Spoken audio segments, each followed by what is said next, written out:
Good evening, everybody. I just missed my introduction. I normally run that little 30-second thing, and I thought I hit the button to go live, and I didn't hit the button properly. So you don't get the 30-second countdown, but that's okay. I hope everybody's doing well and is staying warm. Here in Atlanta, it has been really, really cold this weekend. On Saturday, I think it's going to be 29 is going to be the high, and on Sunday, 33 will be the high. I'm supposed to play in a tennis match on Sunday. Not really looking forward to that. It's really, really cold. We were supposed to have an ice storm last week. We did not. We just had a lot of cold rain. My crazy wife took the dog out for 2 hours in the 34-degree cold rain. Not me. I pretty much stayed inside. I wasn't going to go out. Just did some weights and some working out in the house, but I'm sure where you're at, this polar vortex has really been crazy. So I'm hoping we won't get a whole lot more cold weather. This has really been quite ridiculous. So anyway, that is enough to say about the weather. If we all talk about the weather, nobody can do anything about it. So want to go ahead and kind of jump into the questions if anybody has any specific things. One thing I did want to let you guys know, because I do get questions about this sometimes. Social Security has been really, really slow in processing decisions. Up until today, I had only 2 decisions processed this month, hearing decisions. And I think I tried 14 or 15 cases in December and November, and there's a bunch of them in process. And I had 2 that were finally approved, and then I got 2 more today, which I'm happy for, but it's been really, really slow. So if you have had a hearing, don't be surprised if it takes a while to get the decision out. They're just really slow. Same with the money processing. It's really, really slow. Not sure what's going on with that, but just be patient. I'm hoping that things are starting to loosen up a little bit, because it's really frustrating. I know if you've waited a long time, 2 years for your hearing, and then you think it went well, you want to get that favorable decision. And if you do get a favorable decision, you want to see that money arrive. And it's not really very pleasant when Social Security takes 6 weeks to do what they're supposed to do in a couple of weeks, but that's what we're dealing with. So just wanted you to be aware of that. Okay, so let's go to some questions. Laura in Oregon, questions: when scheduling an ALJ hearing, does SSA go by the file date of the appeal to schedule the hearing of the date of the initial application? My files have been slow due to surgeries and such. And basically she says, if I couldn't work for 2 years due to injuries and surgeries, do they pay out for just the 2 years instead of denying my entire case? Just got denied at recon. Okay, so as far as the hearing itself, when we request a hearing, so you file your application, you're denied at the initial application, usually 8, 9, 10 months, maybe a year. You file an appeal called a request for recon, another year. Again, it's really slow. You get a denial notice, then you request a hearing. And normally we're getting hearings in 6 to 7 months after we file a request for hearing. So the hearing date is going to be a function of when you file the request, when we file the request for a hearing. Has nothing to do with the onset date or your date of application, anything like that. It's when you file the actual request for a hearing. And a second question she's got is, if you couldn't work for 2 years, could they just pay you for the 2 years? They could. That would be called a closed period. So I have situations where somebody filed an application, they didn't work for 2 years, they had to go back to work because they had to eat, and then it turns out they were able to maintain enough work to be at what is called substantial gainful activity level. At that point, we would notify the court that we're asking for a closed period for the time they were out. In theory, a judge could do that as well if the judge felt that your condition had improved and that for 2 years, 2.5 years, you were unable to work. You could get a closed period for that time, and then if you had a surgery, you had some improvement, they could eliminate that and say you regained the function and you're no longer disabled. Pretty rare that happens. I mean, a lot of people, when they have a serious medical problem, I guess in theory, if you had a surgical situation, you had back surgery, you had hip surgery, you could dramatically improve. It Doesn't happen that often, but every once in a while. And again, if somebody has gone back to work because either they've improved or because they've got they had to, we will change it to a closed period. And judges like that because they're not obligating Social Security for a long time. But I don't like to offer that. If I sense that it might come up, I'll discuss it with my client in a pre-hearing. Do you want to consider a closed period? Because things have improved, or because you stopped going to the doctor, or because you went back to work. But generally speaking, we're going to argue that the person remains disabled. But yes, it is possible, Laura, that they could go for a closed period, but probably not very likely, but it could happen. Okay, Kevin, when you win SSI and SSD at the same time, you get SSI back pay from the date of your application, and Medicare, because you got 2 years back pay. I'm not sure about the numbers there. That's the new, let's see here. If people don't work, okay. All right, so let me just kind of generally answer this question. If you apply for both SSDI and SSI, it's called a concurrent claim, and you win as of your onset date. Well, first of all, SSI, you only get paid as of the date of application. So if, for example, you said, I became disabled in May of 2025 and you filed in January of 26, the earliest you could be approved for SSI would be January of 26. You only get paid as of your date of application, whereas in an SSDI case, you can go back a year and get paid. So, but let's assume we don't have that problem. Let's assume a person filed an application for benefits, May of 2025, let's say May 3rd of 2025, alleges an onset date of, I don't know, pick a date, May of 2024, and they are approved as of May of the onset date of May of 2024. Well, what happens is, in that situation, they don't get paid for the first 5 months for SSDI, so they wouldn't get paid for the remainder of May of 24, June, July, August, September, October. They would start getting paid SSDI as of November of 2024. And by the time May of 25 rolls around, when they applied, their SSDI would have kicked in, and it's probably going to be more than the SSI, so it's going to offset SSI. There'll be no SSI. Now, let's change the scenario a little bit. Let's say that the person applied in May of 2025, alleges an onset date of April of 2025, and they get approved for SSD and SSI. In that situation, the SSI, there's no 5-month waiting period, so they would get paid for May, June, July, August, the first 5 full months in September, and then SSDI kicks in after that 5 months. Then they start getting SSI. In that situation, they would get SSI for 5 months or 4 months, depending on the date of filing, and then SSDI kicks in and offsets the SSI. So it is possible to get SSI for the 5-month waiting period, and then the SSDI kicks in. In very rare circumstances, I mean very, very rare, SSDI may be less than the SSI because the earnings were very low. In that situation, in theory, you could collect SSDI up until whatever the amount is, let's say $600 a month, and then your SSI, which is maybe I think $900 or $1,000, you might get $300 or $400 from SSI and $400 or $500 from SSDI, and you collect both ongoing. I've only seen that happen a handful of times in 30-something years, so it's pretty rare. Usually SSDI is higher. So generally speaking, if you're going to get SSI in a case, it'll be during the 5-month waiting period for SSDI. As far as the Medicare, Medicaid, SSI is associated with Medicaid, SSDI with Medicare. And SSDI, you get SSDI or get Medicare 2 years after your first eligibility for payment. Excuse me. I've got to sneeze. Excuse me. Sorry about that. You ever had to sneeze and you can't get the sneeze out? That's what happened to me. So, all right. But anyway, getting back to that, the SSI and SSDI, you can get your SSDI and then Medicare 2 years later. SSI would be immediate with Medicaid. It gets a little bit confusing. And like I said, most of the time when there's SSI involved, If it's a concurrent case, it's that 5-month waiting periods when the SSI kicks in.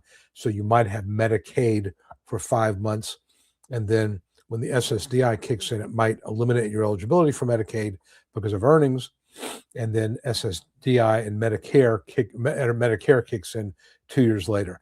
They make it really confusing. It's not at all intuitive, but that's kind of the way it works. So the big picture to remember is there's a 5-month waiting period in SSDI. There's no waiting period in SSI. You can go back, get paid 1 year prior in SSDI, date of application SSI, Medicare SSI, Medicaid SSDI.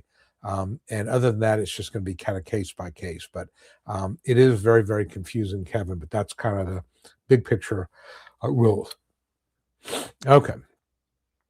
Walter Knott put out a video last night that 2026 is going to be a major year that hundreds of thousands of people are going to be subject to CDRs and lose benefits. He said SSA does not need permission. They don't need HIPAA compliance. We'll get all the future medical records they want. AI will find words like improvement, other changes, and take people off of SSDI. He says Biden's O'Malley made it to where they can auto-grab medical docs from medical facilities. He's talking about the HITMER, HIT, Health Information Technology, and basically, on and on, and so forth. So basically what Walter must have talked about in his live stream or videos last night was that SSA now has the ability to get medical records very easily. And the way they do that is, and just so you understand what he's talking about, there is something called the Health Information Technology, or HIT, HIT, where Social Security has electronic relationships with a lot of big medical providers. Not every provider, but big hospital systems and big practices, yes. And so when they request medical records, instead of having to get it mailed to them, it's automatic. They can get it literally in a few minutes directly from the medical provider. And so what Walter's concerned about is they're going to use AI to go through those records and look for terms like improvement or reduction in medication, things like that. I'm not quite as pessimistic as that. I mean, I agree with Walter that the technology is getting to the point where you can use AI to parse medical records and find things. Let me tell you this: I use AI to prepare my hearings. Easy for me to say, and I'm using fairly sophisticated AI tools, which Social Security is not really sophisticated at this point. It's pretty basic stuff because they've got all the privacy issues. And I use paid versions of Notebook LM or Chat GPT and so forth. I will tell you, it is still far from perfect. There's also a program I use. It's a HIPAA compliant program to go through the medical records, which is how I do that. And again, it does help, but it would not be something I would rely on, because I've noticed a lot of things will be missing or be misstatements and so forth. We are still, in my opinion, 1 to 2 years away, at least, from AI being this real concern about that they can rely on it to, to track medical improvement. Because again, what AI would do is it might look for certain words, but what happens if the doctor's notes are handwritten? AI is not going to be able to find that. What happens if they search for, or the program searches for something like improvement? Well, that doesn't necessarily mean medical improvement. Somebody's going to still have to look at it. So I think we're still a couple years away. But I would agree that, Frank Bisignano, the new commissioner, is very much a fan of technology and will use technology to try to make Social Security more efficient. I also would agree that there is a real emphasis on these CDRs. They do want to get people off disability. This current administration is not sympathetic to that. I'm just not quite ready to say it's a crisis situation. I think that the AI tools, while they're really good, are not perfect, and I use them every single day. And I use very sophisticated ones. I've developed my own prompts. I'm right now in my 8th version of my prompt. It does some really good stuff. I use, again, this program that will go through the medical records. It is by no means where you could rely on it to cut somebody off. And I think, again, a human being's going to have to look at it. Social Security has the problem of not enough human beings. So again, I would say a couple of years before we have to really worry about that, maybe even longer. But yeah, it is something looming on the horizon. And of course, the other part of it is that, if AI is looking at medical records and you ask it, has there been significant medical improvement? If there hasn't been, then AI will tell you. You still have the right to appeal that. And, I suspect what would happen would be, if AI starts kicking people off, there will be litigators who will, force Social Security to reveal the prompts they use. It's called discovery. They force them to reveal the prompts they use.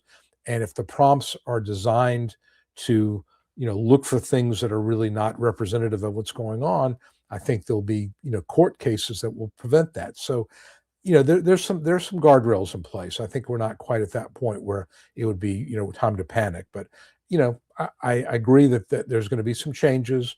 What those changes will be, I don't know. Social Security, I would agree, in a couple of years may look very different than it looks now. Look, I think, I may have said this on the live stream before, when I look at a case, somebody emails or calls and gives me facts of a case. I've done this for 30 something years. The AI is right up here. I know just from listening to the facts of a case, there's a pretty good chance I'm going to win. And, if I listen to the facts and it's a weaker case, a 35-year-old with a bulging disc and non-insulin dependent diabetes, that's probably not a really good case. A person with a herniated disc, nerve root impingement, insulin dependent diabetes, and maybe they've got, pulmonary embolisms, they've got some blood clots, maybe they've got emphysema, that's probably a winning case. So, AI could do that. I mean, you could probably figure out, given the thousands, tens of thousands of fact patterns they see, and you could knock off, the 10% of judges that are very low approval and 10% that are very high, and you could create an analytical tool that would figure out who's deserving of benefits and probably be 90% correct. Now, I don't think Social Security wants to do that, because what that means is that more people would be approved more quickly, and they want to keep the money, out of your hands and in their account. But the data is there. There's enough data to I think create a fairly robust analytical tool to figure out who's deserving of being approved. Will they use that? Will they use a version of that for continuing reviews? I don't know. I suspect it will. That will happen. But again, if you're truly disabled, you've got significant medical problems, a few words in a report is not going to make your cancer go away. It's not going to make your your bad hip go away. Your need for hip replacement. It's not going to make your herniated discs go away.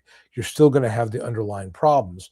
And if Social Security starts relying on the technology, and there are enough decisions that go against that, people challenge it and they get in front of a judge, and the judge sees that the Social Security's AI tool is incorrect, they'll tell Social Security you can't use it anymore. So some built-in guardrails there. So I'm not quite as pessimistic as what I think MD 775 is saying. But we'll see. We'll see. But I think it's something to keep an eye on. But I'm not quite that pessimistic at this point. But yeah, as far as the HITMER, what that means is that if you give them a release, they can use that release many times, not always. They can use that release to get your medical records. Now, some medical providers want a current medical authorization. It can't be more than 6 months old or a year old. If that's the case, they're going to have to ask you for another authorization. Some facilities want their own authorization. So it's not quite as simple. You've got 50 states, and every state's got its own rules, different facilities.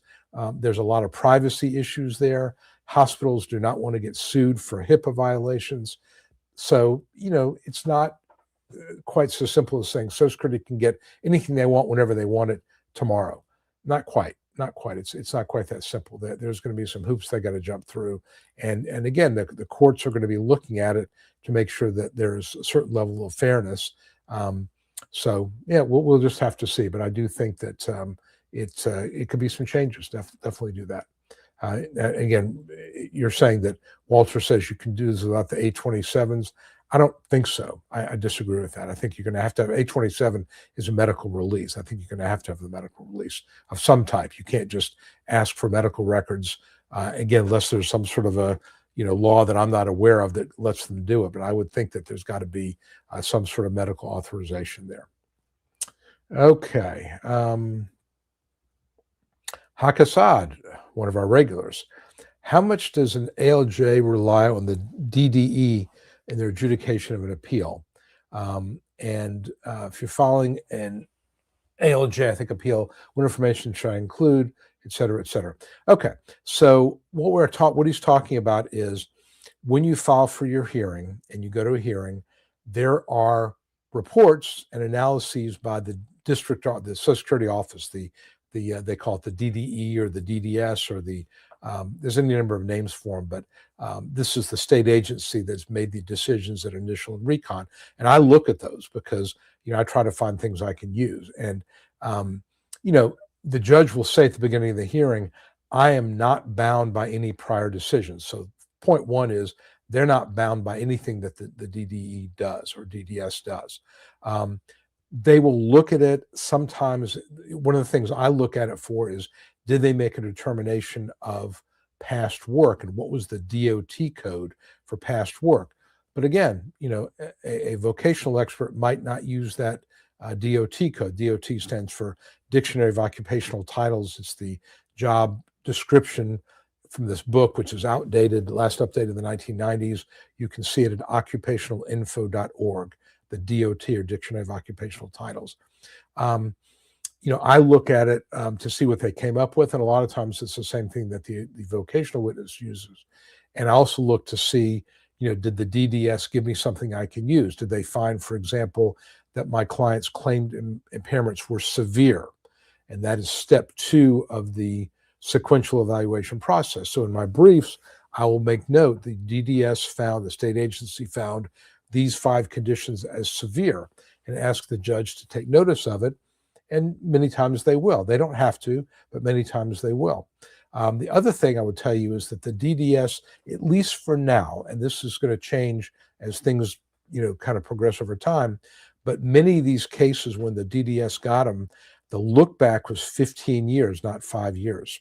Or some DDS, specialists don't realize that the past relevant work look back is 5 years, it's 15 years. So I have seen cases as last week, 2 weeks ago, where the DDS found that the claimant could do past relevant work, but it was a job that was from 7 years ago, 10 years ago, not relevant anymore. So in my brief, I'll point out, that the DDS found this is past relevant work, but it's been 5 years from the date of the hearing. It's not past relevant work. And therefore, there's no past relevant work, which makes meeting a grid a little bit easier. So, there's a lot of mistakes in there. I've seen the DDS, draw conclusions about things that are ridiculous. A person with, severe, bilateral knee, knee problems that need knee replacements and, vascular necrosis in the hip, severe pain, and they're complaining of pain, and they're on, Norco, and they're on, all kind of Oxycontin and hydrocodone and all that stuff. Person could go back to skilled work. Well, no, they can't, because it's too painful and they can't focus and concentrate. So the DDS is a good place to start. It gives me some kind of a guideline as to what they're thinking, but judges are going to go way beyond that. They're not going to pay attention to it. They may look at it just to see what the DDS did. And every once in a while, believe it or not, if we take the DDS's conclusion about a person's, let's say the DDS says the person's limited to light work and they're 57 years old at onset, but they were found disabled because they could do past work, and the past work was something that was 7 years ago, so it's no longer past work. I'll say in my brief, the DDS found the person's limited to light work, and they denied it because they said past work. There is no past work. Based on the DDS's conclusions, this person meets a grid rule. And I've had judges say, yep, we're going to go with that. So, you can use the DDS's work against them if it's in your favor, or you can say ignore it because it's not, correct or not relevant. But judges don't really rely on it because, there's too many potential issues. The big one being that the time factor. When the DDS looked at a case, it might be 2 years ago, a lot has changed. There'll be new medical, the past relevant work issue could be a problem. So they're not going to rely on it. All right. And then the second question is, in filing I think you make ALJ appeal, what additional information should you include? A brief, other medical reports? I mean, I do a brief in almost every one of my, let's see here, clarification, time of filing an ALJ appeal, what additional docs? Okay. I think you said ALH, meaning ALJ. All right, so when I realize a couple of things. When you file your request for a hearing, number one is, as of the date you file that request, you or your attorney are responsible for getting the medical record updated. So the DDS, is not doing it anymore. Now, the one exception to that is that HITMER, what I talked about before, the HIT medical records, we call it HITMER because it's medical records, MER, medical records. But the HIT system, the hearing office can get the records through the HIT system. So we will tell, if we're requesting a hearing, and let's say it's 3 weeks after we request it, the client has gone to a hospital, we'll notify the hearing office, get these records, and they'll get it for us, which is really helpful for me because I don't have to try to go through the whole process of getting medical records mailed to me and all that. So in that sense, it's really, really helpful. So I think you want to make sure you look at the exhibit file, make sure that the record is as up to date as it possibly can be, ideally within the last 2 or 3 months. If there's something recent, like there's a surgery or there's an MRI, you may want to get even more up to date, 2 weeks or a week, because you can get that now. I do a brief where I will spell out, I'll go through the 5-step sequential evaluation process. Is the person working? No. If there's earnings after onset, I got to talk about that, what those are. So I try to say there's no SGA or substantial gainful activity level work or activity after the onset date. Step 1. Step 2, is it severe? Again, the DDS say, yes, it's severe. There's medical evidence. Here's the exhibit number. So this is, yes, severe. There's something there that could be disabling. Step 3 is they meet a listing. I usually say we don't meet a listing because rare that you do it in a hearing. Step 4, could they return to past work? Maybe there is no past work because it's been more than 5 years, or past work required, mental and cognitive capacity way beyond what the person has. And then where most cases lie is step 5, could they do any other kind of work? And that's where the grid rules come in. That's where functional capacity comes in. So I just try to go through the analysis. They're going to go through. You want to get those medical records in.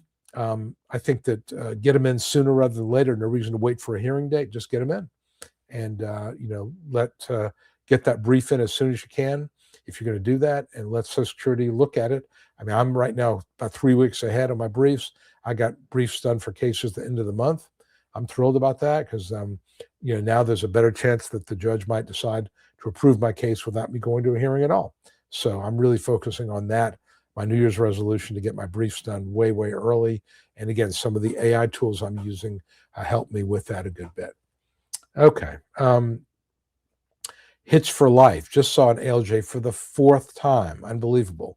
The VE said there were jobs available, but when questioned by a lawyer, said none. You've got chronic bilateral radiculopathy, an L4 and L5, so bad. And then asthma, depression, anxiety, gastritis, fibro, sleep apnea, cognitive impairment, physical and mental, unable to do sedentary work. You got a 32% judge. Terrible. That's not good. Back surgery, 7,000 pages, 45 years old, college degree. The things that jump out at me, obviously, are the 32% judge. That ain't good because that's a very low approval rate for a judge. The fact that you're 45, not great. It's going to be harder. But the fact you keep getting remanded, at some point, the judge or a judge has got to realize that the federal court, the appeals council, keeps remanding it. They're sending them a message. This case should be approved. Hopefully they pick up on that. But yeah, it's got to be really frustrating to go through this long delay and over and over and over. And you keep getting judges who don't want to, give you the benefit of the doubt. But like I said, my sense is, having read a lot of remands from federal court, that you can tell when the district judge is saying to the ALJ, I'm telling you, approve this case. Doesn't always resonate, but that's probably what's hopefully happening. All right, Tom.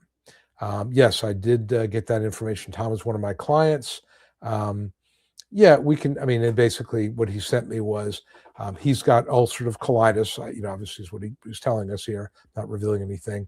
And we had talked about where this may have come from, and it may have been come from exposure to chemicals in his past. And so there's a lawsuit that's going through that, and he sent that to me. And I think the point he said, as far as whether it's relevant or not, where it came from is marginally relevant because it might explain it. But the point is, if you've got ulcerative colitis and you've taken medications and you've got medical reports saying it's not under control, that's really the important thing. Where it came from may be less important. We may mention in our hearing, I may say, any idea where this came from? And he can say, well, when I was in the service, I was exposed to chemicals. And in fact, I'm involved in a lawsuit with other people exposed to the same chemicals that have the same problem. That's all we need to really do about it. So yeah, I think that I did get that information. Let me also say that Tom, you did something really smart. And that was, when we were talking about doing our pre-hearing, you wrote out a number of questions and answers. And I don't want you to read it at the hearing, but you wrote out your thoughts about, why you couldn't work, how frequently you have these episodes, all the things that we talked about, the questions are going to be asked. And I think that's a really smart move. So if you are getting ready for a hearing and you're going through your pre-hearing, and your lawyer asks you, these are questions you're likely to get, sketch out your answer. It could be copy points, but that way you don't forget, and have it in front of you. It's a telephone hearing. No one's going to see. You have it in front of you. For example, if you have, we'll use ulcerative colitis. If you have to use the restroom 7 to 10 times in a day, just put a little bullet point, 7 to 10 times in restroom, 15 to 20 minutes each time, painful cramping. That way, you get those points across when you talk to the judge. And Tom did it. He wrote out a bunch of questions, and I'd given him a list of questions that I see a lot of, and he answered some of those and wrote it out. Really smart. I think that's a good thing to do, because you're going to be a little nervous and you might forget something. And again, I'm going to ask you, because I've got it all in my notes too, but there are judges who will say, tell me in your own words why you think you're disabled. So you want to be prepared for that. Okay, Jennifer, how are you doing? Jennifer, we got an approval on our case, and I saw the approval come through. I subscribed to a service called Chronicle that logs into my electronic express account, and I can see when the cases are approved. So I mentioned I had only 2 so far this month. I got 2 more today, and Jennifer was one of them. So it literally came down about an hour and a half ago, and as soon as I saw it, I immediately downloaded it, sent it to her, and said, we won. And you've been waiting a long time. I know. I'm glad we got good news, and I'm glad to share that with you. So I like to tell my clients, as soon as I see it, if it's not good news, we got denied, I'll tell them that too. But I get access to it. Your lawyer will get access to it pretty quickly. But yeah, 3 years, a long time. I am so glad that you were deserving. You should have won. And we had a reasonable judge, and all worked out. So I'm glad. Thank you for tuning in. Okay. All right. It's time for my annual functional review. All my symptoms are the same. Some new injuries. My symptoms are cervical dystonia, chronic headaches, CRPS, sacroiliitis. They still try to deny. When you say annual review, normally most cases are not reviewed annually. If your case is coded where improvement is very likely, you might get a look annually, but usually it's 3 years or so. You should assume, and you should prepare for an annual review. Continue to go to the doctor, keep your symptom diary, keep your medication list and so forth. But I think if the symptoms are the same, they remain at a disabling level, yeah, if there's nothing for Social Security to rely upon to say there's been improvement, AI or not, and the symptoms are pretty much the same or worse, then you should be fine. I think that people get really freaked out about that. And the ones that, the cases I see where they've been, moved to terminate would be person has not gone to the doctor. That's a big one. Where the medical records suggest significant improvement. That's another one. Or the person was really young when they got approved. They were 25. Now they're 35. They're still young. And Social Security's gotten around to looking at it, and they're looking for a reason to cut you off. So that would be one of those situations. But, generally speaking, I haven't seen percentages, and that would be interesting to know.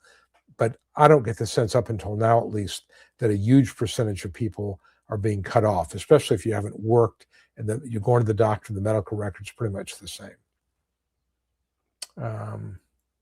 2 years, try 6. I'm not sure what that means. Maybe 2 years to get from it shouldn't take 6 years to get to a hearing. So if that's what you're talking about with that, but so again, maybe you can explain what you mean by the 2 years and 6 years. Is there an EBT rule for back pay? Just got half of your back pay after a year in Indianapolis. I don't know what EBT rule is, but why do they only give you half of your money? That doesn't make any sense. If you got a letter saying you're entitled to $33,000, why would they pay you half of that? That doesn't make any sense at all. That might be something that you should talk to your lawyer about, because that just does not make any sense to me at all. Now, I did have a situation where, and this just goes, I may have talked about this before, fee petitions, where I had a case and my client had a lawyer who died and didn't have anybody in the office to follow up with. And so I took the case on thinking, I'm going to file a fee agreement, my standard 25%, and there shouldn't be a problem. The lawyer's dead. Nope. Win the case. My fee agreement gets denied because there's another lawyer. I write the judge, the other lawyer's dead. He writes back, well, we need a withdrawal. You can't get a withdrawal. I can't approve your fee agreement. File a fee petition. This is over 5 years ago. They sent me half the money, and they sent the other half to, I have another attorney in the office who does this work a little bit with me, does some other work with me as well, being of counsel. They sent her the other half. I have no idea why. So fortunately, it's in the office. She'll put it in her trust account and then disperse it to me. But she's going to have to send me a 1099, so she'd have to pay taxes on money she didn't get. But finally, after 6 years, I think I finally got paid on this case where I tried to do a good deed. The client, lawyer had died. That's why I don't take cases with a fee agreement, fee petitions. Not worth it. All right, Fan Cave Collectibles, fully favorable for my hearing on December 17th. Almost 6-year fight, 3 hearings, 1 federal district court case sent back. AC remanded it, 3rd hearing, gets a favorable. And this is the system, I mean, my guess would be the first remand went back to the same judge. The second time it went to a different judge. And that's a good thing. But yeah, it shouldn't take 6 years, but this is what happens. This is what happens. Social Security is a huge bureaucracy. And if you happen to get the wrong judge, I hate to put it this way, because it sounds like a lottery. You get the wrong judge, you got a big problem. You get the right judge, your case is a much better chance. And it shouldn't be, but there's some judges who just don't believe in. There's one judge, I've never had him, like less than 10% approval rate. Why would Social Security put up with that? And I've asked some of my colleagues who do a lot of appeals work, Carl Osterhout or Adriana De La Torre, can't you, raise that if appeal that this judge approval rate is so far beyond the standard deviation that it's inherently unfair? And they tell me no. If I have a judge that has that really low approval rate, I'm going to raise it and see what happens. I just can't. It makes no sense to me. That's just inherently unfair. But whatever. Okay, EBT letter, $5,000 in a bank account. EBT, unless you're talking about food stamps or something unrelated to Social Security, not really sure what that's all about. if you're asking about it, something having to do with food stamps or some state benefit and back pay, I can't answer that because I don't know the state's rules. Okay. Hello. And you know what? You don't have to call me Mr. Ginsberg. Jonathan's fine. I'm pretty informal. Hearing 2 weeks. Please advise me to ask my attorney what you should ask your attorney. Okay. I think that what you should ask your attorney to do would be to, number one, go through the actual chronology of the hearing, what actually happens when you start. I call it where to stand. What are you going to be asked? You're going to be asked, for example, to confirm you're not recording the hearing. You're going to be asked to confirm you're okay with a telephone hearing or video hearing. There are certain questions you're asked, and then the judge will ask, your attorney certain questions. Will he waive a formal reading of the issues and things like that? And I just go through the actual process. The who's asking what the vocational witnesses going to be talking about and what that's all about. And then I go through a list of questions, and what I typically do is I print out a list of questions that I've just built out over the years for my clients, and I send it to my client ahead of time. And I include in there some suggested, and I should say this correct, that's not suggested answers, some typical answers. Always tell the truth, but realize that, if you've got 2 herniated discs and the judge says, how much can you lift? You may think of yourself as, okay, I'm still 18 years old, and I can do anything. And you may say 50 pounds or 30 pounds, not thinking that, okay, I'm now not the same person, and even 5 pounds or 10 pounds is a problem. And I can't tell you how many times when I'm talking to my clients in pre-hearing, and I'll say, how long can you stand? Or how much can you lift? How long can you stand? I can stand for 3 hours. Really? You've got plantar fasciitis, you've got 3 herniated discs, and you've got hip dysplasia, and you can stand for 3 hours. Really? Could you? Think about that. 3 hours is, I guess you're right. This is probably closer to 15 or 20 minutes. Well, a big difference there. How much can you lift? I can lift 50 pounds. Really? You've got, you've got diabetic neuropathy in your hands, you've got a herniated disc, and you have carpal tunnel. You can lift 50 pounds. Well, I guess, could you hold a gallon of milk? No, couldn't do that. Well, that's 8 pounds. So, there are a lot of times people just overestimate, or they think about when they were stronger or younger. So it's important to kind of have a sense of what judges normally hear. Now, I've had clients that tell me I could lift 30 pounds. Like, okay, you can lift 30 pounds, then that's what you testify to. But people tend to overestimate what they can do as opposed to the other way around. But yeah, I would ask your lawyer to give you a list of the questions that he or she thinks are likely to be, asked in the hearing, and practice the answers. And like we talked about with Tom, my client Tom, he wrote them out. So I would tell you, get the questions that you're likely to get. I think I did a video, certain questions you're going to get in every single case.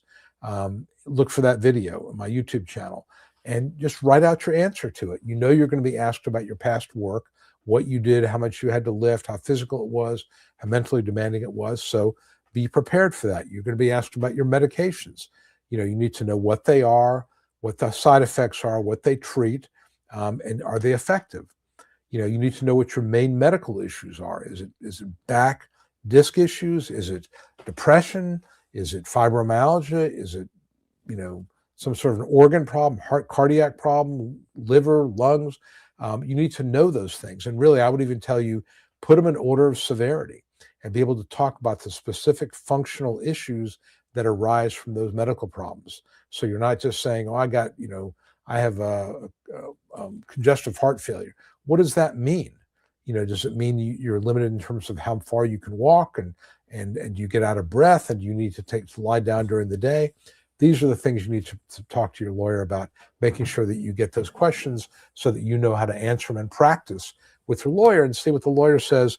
He or she may tell you, you need to offer more detail, or you're, a classic problem that I see a lot is persons, the judge would say, or the question would be, how far can you walk? Not real far. How much can you lift? Not too much. What do you do around all day? I piddle around, don't really do much, go out to the workshop sometimes, can't get much done. What have you've given no information? And so you got to be real specific, 10 or 15 minutes, 30, 30 yards, 15 steps, whatever it may be. I lie down for 30 minutes, 3 times a day in a recliner because the pain in my back gets so severe. I need to take all the pressure off. You got to be real specific, and that's what your lawyer can help you do. Okay, Christy, what is the difference between the letter stating final decision and the award letter? Well, if you're talking about either an administrative decision or a hearing decision, that will just say you are disabled by our rules. And the award letter will go through the numbers, the money, how much you're going to get, what months they're going to pay you for. Are there any offsets, things like that? That's what the difference would be. 47 GMC, I hope you're doing good. I'm, like I said, trying to stay a little bit warm, but yeah, doing okay. Just, it's, I'm not a big fan of the cold weather, but I do have heated socks. I bought some heated socks online, and I plugged those suckers in, and it's got a little battery, like a just like a little power. I don't know what you would call it. Looks like the size of maybe a Tic Tac box, and it's just a little power bank, and you plug them into the socks and heat your feet. That's helpful. I got a heated jacket. Same thing. It goes on my jacket, and Uro, I think is what it's called. You can get them now for like $20-$30. And it basically, the jacket's fairly thin, but it's got heating elements in it, so you can turn it up. And when you go out in the cold, you just have the heated jacket going on. I got a heated vest when I play tennis. I got a hat, a big thick hat with ear, protection. So yeah, you get yourself properly accoutered, and you go out there. And if it's 30 to 40, not too bad. Gets below 30, that's kind of hard to really deal with that because the hits your face and it's just not real comfortable. But yeah, doing okay.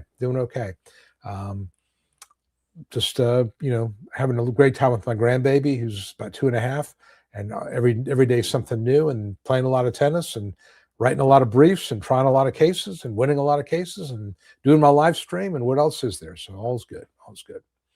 Okay. Millionaire movement. I'm in Florida now, 1 year at the recon stage. How much longer? 2 back surgeries, eye surgeries, haven't worked since July of 23, living with chronic sciatica nerve pain. Florida is one of the worst, I got to tell you. I mean, I have a lot of cases out of Florida, and the recon, 15 months is not uncommon, not too much longer than that.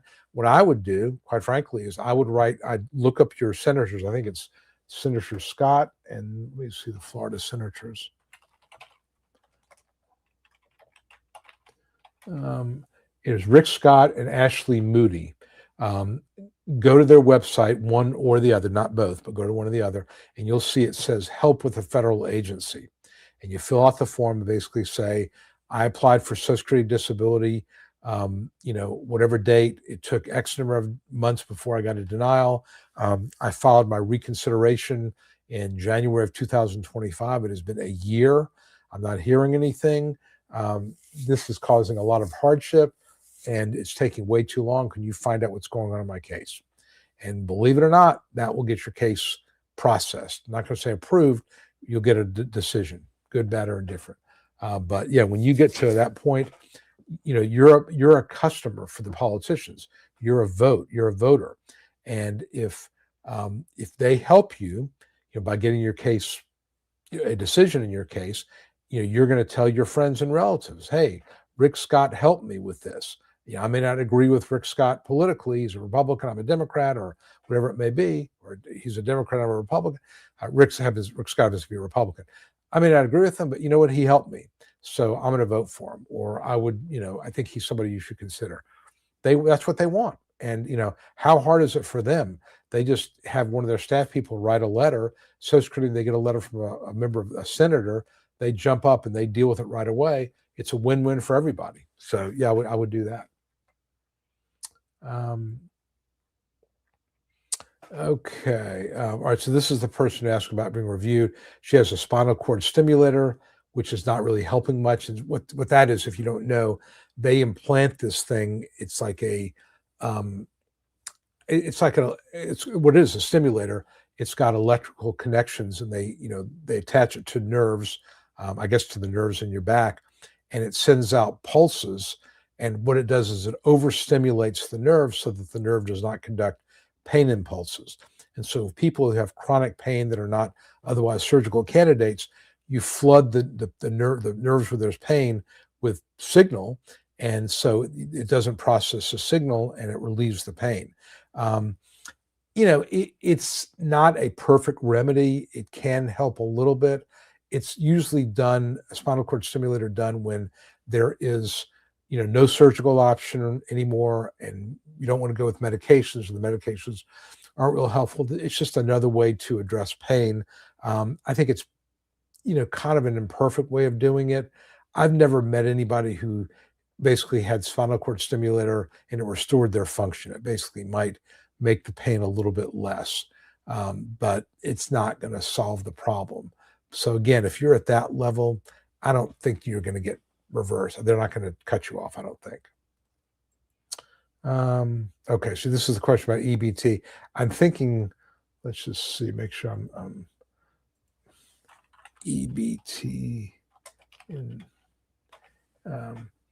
I'm guessing that's food stamps, electronic benefit transfer.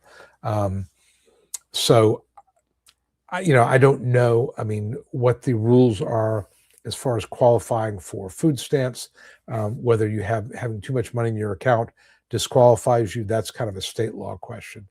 But in Indiana, I wouldn't be able to answer that, unfortunately. Okay. From my experience, is the purpose of filing an ALJ appeal to obtain a de novo adjudication. Okay, I think you already answered that. It's a de novo, which means new decision, new adjudication. They're not bound by anything. Lady essay, I'm 65 years old. Applied for SSDI in July 2023. Recon began 24. Been sitting without a caseworker assigned in Georgia. Lawyer is Lindsay Osterhout, 3 congressional inquiries done. Lindsay is really good. She's a good friend of mine, knows what she's doing. And, unfortunately, if Social Security doesn't have the personnel, I can stand on my head and, juggle, a bowling ball, not going to make them assign an adjudicator. This would be one where reach out to Senator Ossoff or Warnock and say, look, it's been a year. Recon has been sitting there. There's no caseworker assigned. This is causing me hardship. Will you help? They will write a letter to the head of the DDS. Lo and behold, a caseworker will be assigned. Will it mean you're going to get a decision in 3 months? No, but at least things will get moving. But you're in great hands with Lindsay. She's very, very smart. She and I talk, frequently about cases. If I have questions, I'll call her. She's called me a couple of times about things, and we're good friends. And I refer my appeals work to Carl, her partner, we deal with them a good bit. So they're good folks and very, very capable and competent lawyers. You're in good hands. Mama Deb, will Social Security request medical records from my doctors? I have to get them physically. Want to apply for SSDI? That's a very good question. The answer is they will get them. What you have to do is provide them with the names, ideally the addresses and phone numbers and fax numbers of all your medical providers so they can get them easily. They like to get them. If you look back on my live streams, I had a woman who used to work at DDS. She was there when she did the live stream. She's now moved on to an insurance company. And she went by the name of Linda, I think, on the live stream. That's not her name, but she went by that. Protect her privacy. And she said, as an adjudicator, I want to get these records. I want to make sure that they're accurate. I want to make sure they haven't been, messed around with. People have removed stuff, scrubbed in some way. But just give me where I need to get them from. So that's what I would tell you to do, is make a list of all your providers, based on your onset date, maybe go back a year or two.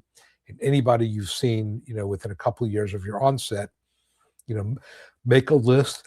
That will be part of the application. In fact, if you go to ssa.gov/apply for disability, there's a little printout there of what you need to apply. And that's one of the things, is a list of all the medical providers that you've had in the last few years, and that's what they're going to need. And they'll get the records. Let them do the heavy lifting on that. All that being said, there are times, and on a frequent basis, where we have to supplement what they got. Some medical providers do not cooperate. They get the letter from Social Security and they don't respond to it. The reason for that is not that they're trying to hurt you or anything like that, but doctors' offices don't get paid to provide medical records. And it's a full-time job for staff people there to respond to these requests. Many of them use services like SIOX is one of them. There's a couple of them out there. And these services, have access to the computer records, and they will respond to medical record requests. A lot of these requests come from lawyers, not surprisingly. In the personal injury, workers' comp, that type of thing, that area, they can charge money for those records. They may be able to charge 10 cents a page, or a retrieval fee of $35 plus 5 cents a page. Every state's got different rules on that. And some states say if you're requesting these records for purposes of making a disability application, there is no charge. And of course, the HIT system is another way to get those records.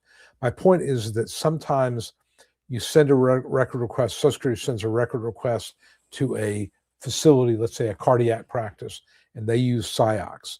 And SIOX gets a request for medical records, and they say, well, our fee is a $35 retrieval fee plus X number of dollars. The cost of these records is $85.74. And send it back to Social Security. Social Security says, we'll pay you $10. That's it. And they don't respond to it. They don't send the records.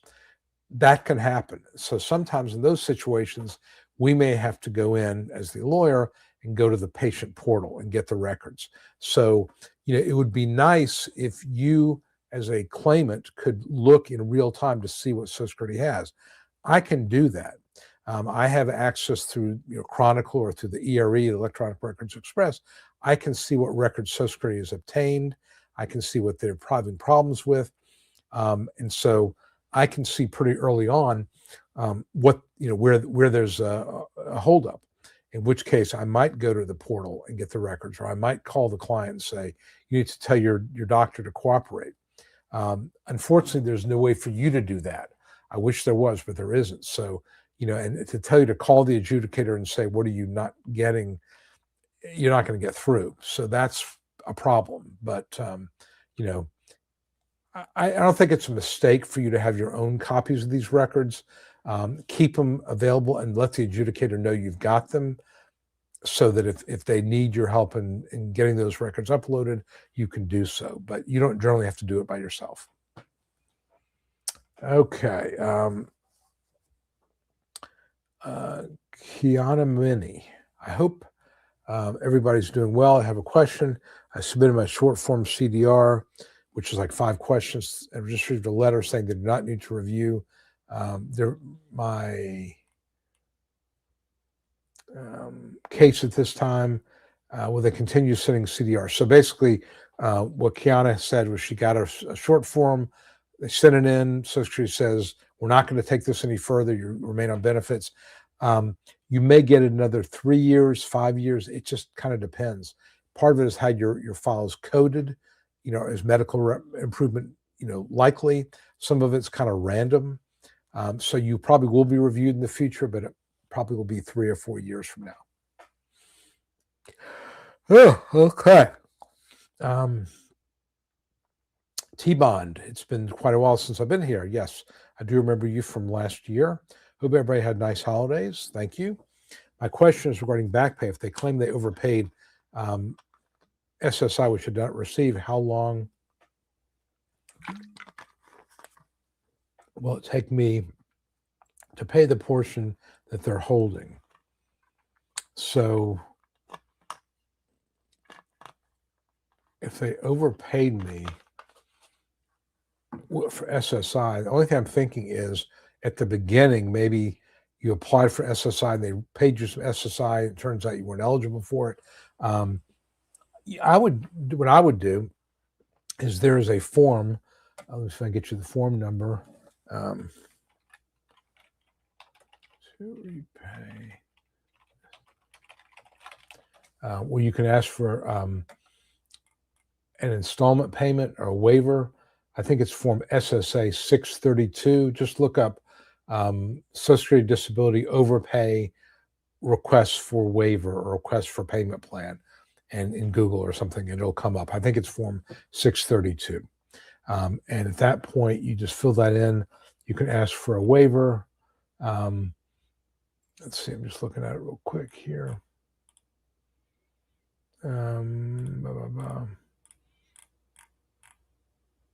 So anyway, you can request, that's not, maybe that's not the right form, but that's where you were asking for a waiver. I think you can request, let's see, request for payment plan, SSD overpay. Request for change in overpayment rate. That's SSA 634. So look up SSA 634 if you want to try to get to a payment plan, or what I say, 632 if you want to get a waiver. You can do those and just see what happens. So that would be the starting point there, as opposed to, having to try to pay it all back in one big lump sum.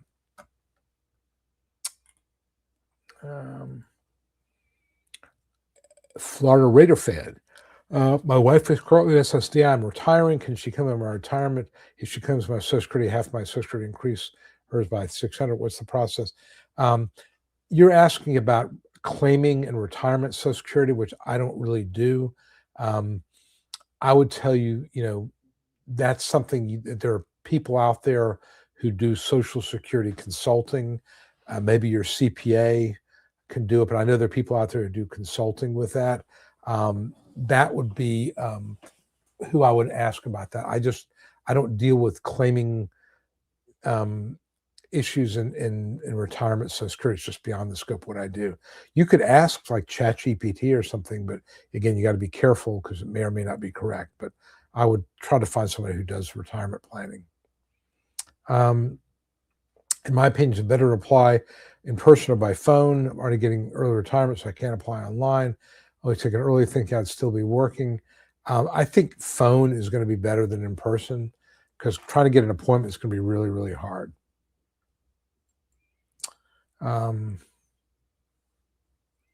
Isn't Social Security supposed to make the case, Charity Spencer, that the person can make SGI, I think you meant SGA, substantial gainful activity, which is $1,690 a month gross in 2025, and continue to work 8 hours a day, 5 days a week? So I think what you're asking is who has the burden of proof. And remember I talked about the 5-step sequential evaluation process. Up to step 4, you've got to prove it. You've got to prove you're not working. You've got to prove you've got a severe impairment. You have to prove that you meet a listing. You've got to prove that you can't do past work. Once you've done all those things, step 5 is can you do any of the work at all? It's their burden to prove that you can work.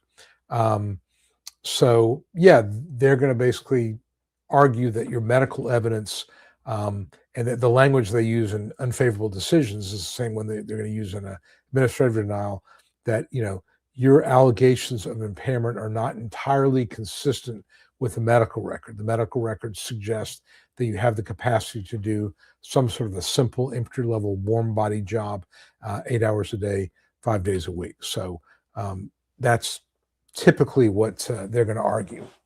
But at step 5, they've got to prove it, yes. All right, so MD77SA says that Walter said that they're getting a new DOT or job book.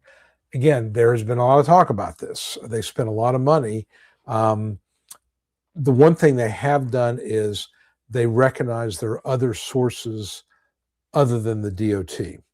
And in fact, there is a ruling that judges now ask every vocational witness to talk about their methodology. That's to satisfy a court case that said the VE can't just say, I follow the Dictionary of Occupational Titles. So they have to go beyond that. There has been a lot of talk about them finding a replacement. To my knowledge, there's nothing in the hopper. They're still studying it. There's something called the ONET, which is out there. There are these codes called the SOC codes, specific characteristics of occupations. The problem is they don't line up all with the DOT. And so you may have, for one DOT code, let's say, I don't know, a nurse's assistant, there may be 6 SOC codes. So there may be numbers about how many jobs exist within a particular SOC code, but if there's 6 SOC codes, and let's say there's 100,000 jobs, how does that translate to how many jobs for that DOT category? Well, you can't just say, take the number and divide by 6 and say, well, we're just going to take one of these because one of those codes may entail 95% of the jobs. So it's a real problem coming up with numbers. The reality is nobody knows how many jobs of a particular occupation actually exist. Second thing is there's no really accurate resource that describes every job that exists. Every job, there's going to be something unique about just about every single job. You may have a job as let's say a line cook, but that may also entail doing some cleaning up. Well, the cleaning up part may make that job move it from light to medium. So it's really hard for vocational witnesses, and that's why they have them, is because the vocational witness can say, look, Judge, I have placed people as nurses' assistants. I have placed people as, cosmetology assistants, whatever the thing may be, or warehouse truck drivers. So I know what the requirements are, and the DOT's description or the ONET's description or the whatever other description they got talks about this, but I know it's actually requires these other things. I had a hearing yesterday where the VE talked about the description of the job was described by the DOT, again, which is 35 years old, as a light job. And this gentleman was a construction inspector. He would work for companies, and he would go around to job sites to make sure that the buildings were meeting code. He had certifications in electrical and construction and masonry and all these different types of things. And so his job was to go around to make sure that the subcontractors were doing their job and that it would meet code, so that when they had the inspection, they would pass. Because for a construction company, if they have a problem with the electrical system and it's been, everything's been, in conduit, it's in the middle of a wall, that they have to take out that wall to redo it. That costs them money. So, a lot of big builders or a lot of, contractors will have people on staff that go through and double check to make sure everything's being done properly. My point is that this particular situation, that job, as a construction, monitor, or where, I forget what the name of the job was, but it was described as being skilled and light. Skilled and light meaning no more than 20 pounds occasionally lifting. Well, my client said it was 50 pounds. I'm holding jackhammers, I'm doing this, that, and the other. And the vocational witness agreed. She's like, yeah, because I've put people in these jobs and it's a 50-pound weight restriction. The DOT is not correct. So judges can take notice of that, and that would become evidence because the vocational witness is an expert witness. So, the resources they are using now are outdated, not especially accurate, and don't really reflect the reality of what's going on in the economy in 2026. The problem is we don't have anything better at this point. We got the DOT and related publications. We have a computer program called Job Browser Pro. You've got a bunch of other resources that don't really line up in terms of the phrasing they use or the categories they use, and gives a really incomplete picture of the job market out there. But Social Security has to have something. So they have kind of decided that we're going to take this sort of cobbled together, set of resources, and we will allow vocational witnesses to use these to talk about jobs. Can you rebut that? Yeah, theoretically you could, but then you run into the problem of, you start to challenge the VE in terms of, the way he or she analyzed the data or the data they use, and judges don't like that because it makes the hearings run really long, and they just like to keep the vocational witnesses, everything kind of clean. Now I was reading on NOSCR, the listserv today, where somebody was talking about that the vocational witness made some comment like, I had to guesstimate the numbers, and the attorney smartly picked up on that, some of their term, but something like that. Well, what do you mean guesstimate the numbers? Well, I didn't have the exact numbers. I think like the example I gave, there are 6 categories of jobs in this, particular occupation. And so it added up to 100,000, jobs. And so I just divided it out and kind of took, 2.3 and multiplied times the average. And it made no sense, is the point. And the attorney said to the judge, this doesn't make any sense. And the judge started laughing and says, I guess I'm going to pay this case. So my point here is that, you can go after vocational witnesses who offer, ridiculous ways to analyze things, but usually judges are going to give them a lot of leeway because they have to do something. In other words, if you could challenge a vocational testimony and basically get a vocational witness to admit that there is no good resource about how many jobs exist in the economy, part of Social Security's burden at step 5 is to prove that jobs exist in significant numbers in the economy. Well, if there's no information that is out there, how can they prove that it exists? So by default, every case should get approved. Well, they're not going to do that. So they rely on these sort of outdated and useless kind of numbers. And sometimes on appeal, you can make that argument, but sometimes not. It's just, again, I think Social Security's just made the decision, and the courts have made the decision. We realize it's imperfect, but this is the best we got. We're going to let them use it, which is a little crappy if you ask me, but that's what they do. Okay, if someone needs my help, how do they contact? I've got this crawl at the bottom, contact Jonathan 3 bit.ly, which is a link shortener /contact Jonathan 3, or go to ssdanswers.com. I've got a case evaluation form there, survival kit form, sign up there, but that's the best way to reach me. Just go to ssdanswers.com. In fact, I'm going to change the banner now, where if you want to leave me a review, if you're getting use out of this, then please leave me a review. What we got here? Okay, Michael Armenta.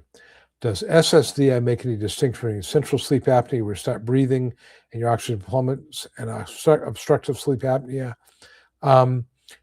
Yes, but again, the only real issue is how these affect you.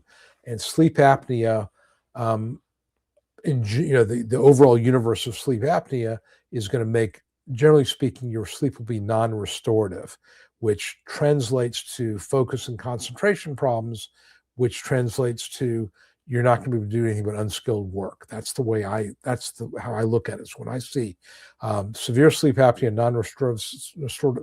non-restorative sleep, then what I'm going to is, this person does not have the ability to do skilled work or semi-skilled work. They're going to be unskilled because of focus, attention, concentration arising from the non-restorative sleep.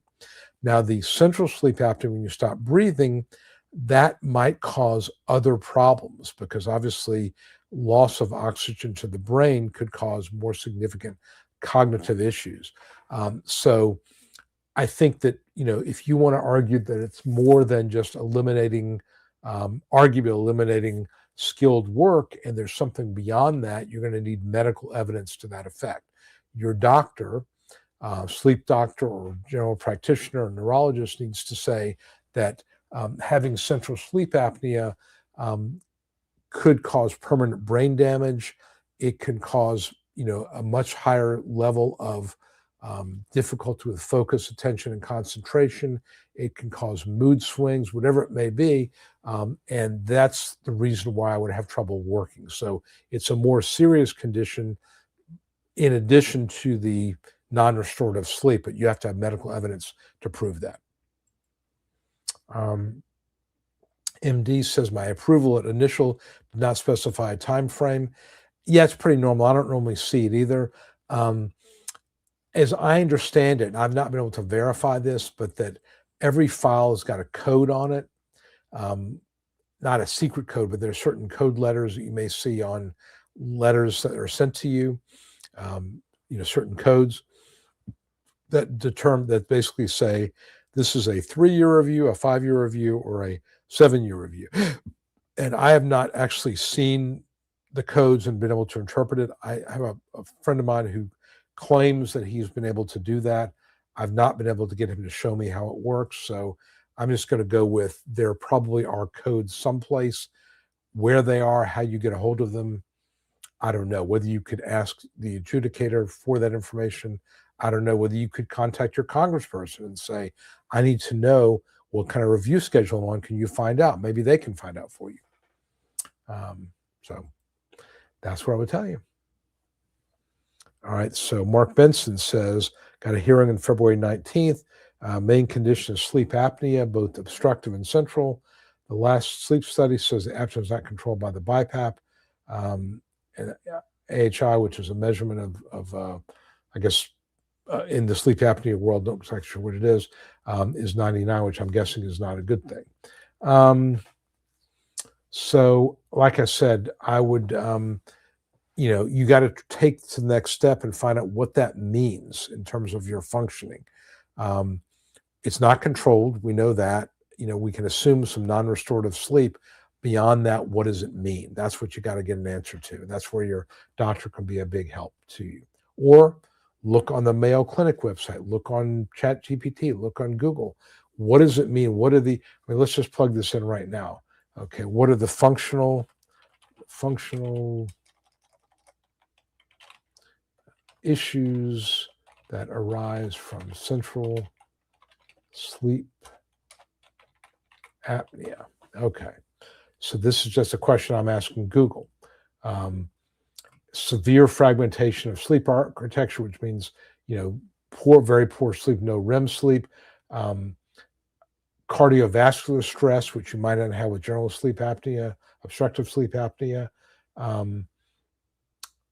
Neurocognitive and daily impairment, hypersomnia, brain fog, headaches, which you may not get from normal sleep apnea, low exercise tolerance. So these are things that, might eliminate categories of jobs.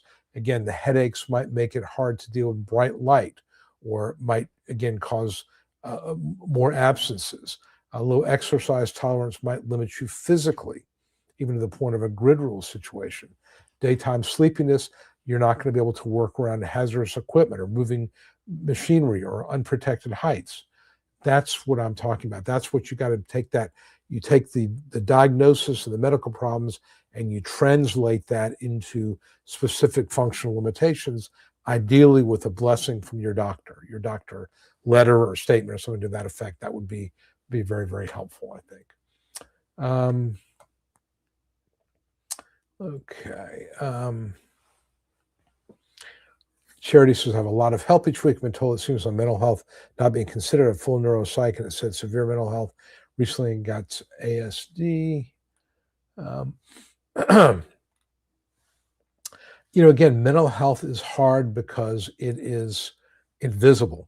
You can't take an MRI of depression. So I think that having third-party statements could be helpful. The neuropsych evaluation can be very, very helpful. But sometimes you got to go beyond medical records, is what I'm saying. Maybe you get your attendance sheet from your prior employment showing how many absences you had. Maybe you get statements from former coworkers that talked about, emotional instability at a job, things like that. Hey, Steve and Cassandra, how are you doing? They sent me an email, and I basically, they wanted to know, is a nurse practitioner considered an acceptable medical source? And the answer is yes. So they did email me and I responded back to them. I'm glad to see you here. Ginger Mittens Pirate. I'm guessing you are a cat family. So, because you don't see too many dogs named Mittens. I'll just say that. Just a guess. Okay. The judge ruled on the record, fully favorable last week. My case was dire need, and I'm going to take rid of it. It's on my judge. In my experience, the dire need sort of stops at the hearing. It could be 3 to 4 weeks before you get the written decision, another 2 weeks before you see the money. So I would tell you, possibly up to 6 weeks, but you could get lucky. I don't know. Hits for Life says a question. Did I see it?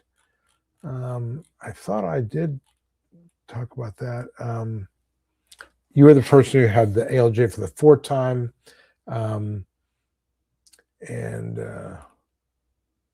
Case was remanded 3 times, 45-year-old college degree.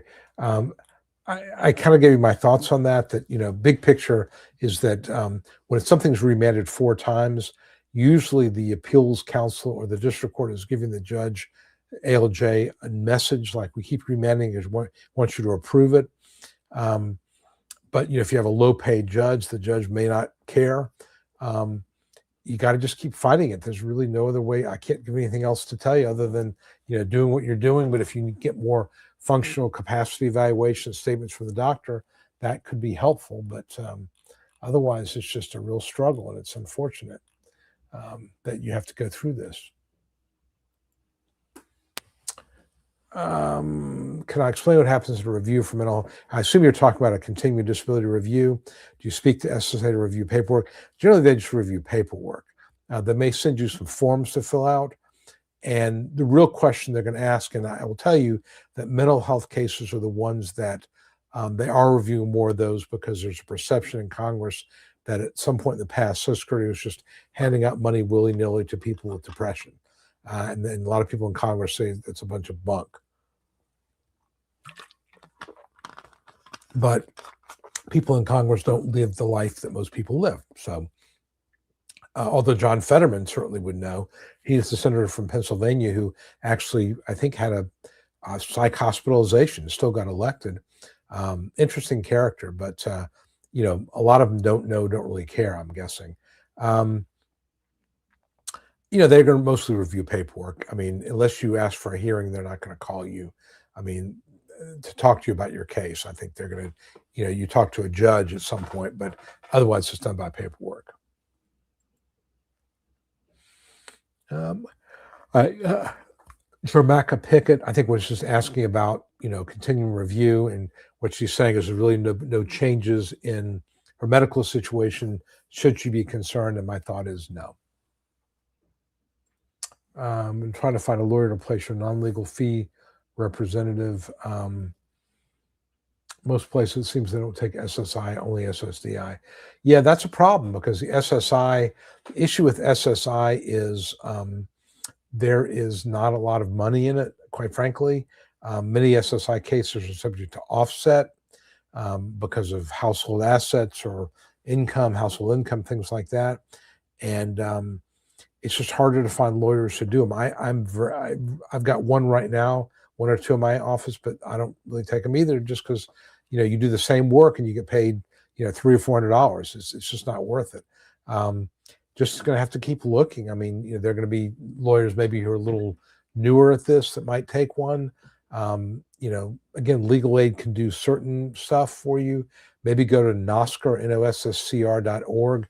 There's a lawyer referral service there. Call your local state bar. Many of them have referral services. But yeah, it's a problem. It's a problem because, like I said, when I take a case, it could be a 3-year journey, a lot of work, a lot of paralegal time, getting medical records. And, if all that work and I generate $300 or $400, I'm losing money. So I can't take those cases for that reason. That it's unfortunate. That's just the way it is.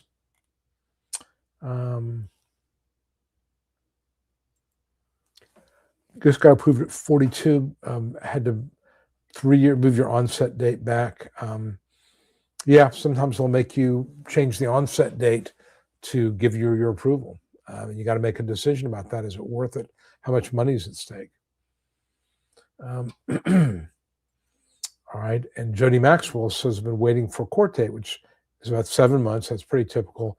It'll be about 3 years from the start to finish. Unfortunately, that's not so abnormal anymore. I used to tell people 18 to 24 months, but Texas, Florida, some certain states, 3 years is becoming pretty common. And again, this is where when you start getting beyond 5 or 6 months at a stage, that's where you contact your congressperson, I think. Kanan Bechtold says hello. Hello, Kenan or Kanan. Okay. 4 O'Clock Lover says, are there attorneys who would handle cases for Americans living abroad trying to apply for disability? I used to be able to answer this that, I would do it. A lot of people do it. Now there's this crazy new rule that says that they will not hold a hearing unless you are on U.S. soil. And I don't think being in the embassy is good enough. So like I had a hearing, I had a case last year, all ready for it, client's ready, get a call from the judge. She's like, I need to talk to you. I'm like, okay. I hate when they do this. I feel like I'm going to the principal's office, brings back bad memories. Anyway, judge says to me, I can't hear this case. When's your client going to be back on U.S. soil? What do you mean? She goes, well, they changed the rules. I'm not allowed to consider to hear this case because your client has to be in U.S. soil. They have to come back here. So you're telling me I've got to have my client buy an airplane ticket, fly into whatever state, and then appear just because they're in the United States airspace or whatever. Yep, that's what I'm saying.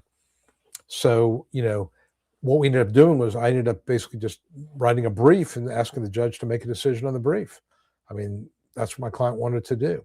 So I would tell you that if you're abroad, you can find a lawyer who'll take your case. And a couple concerns there would be, can you get medical records in English that can be read by Social Security, or I guess Spanish, English or Spanish?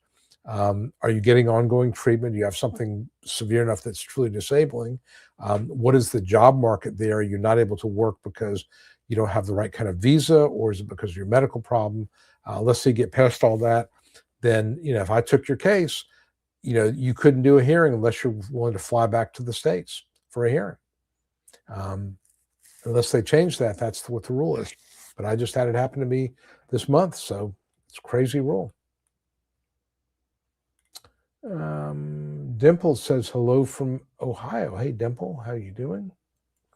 Deb Lindley, 1947 GMC.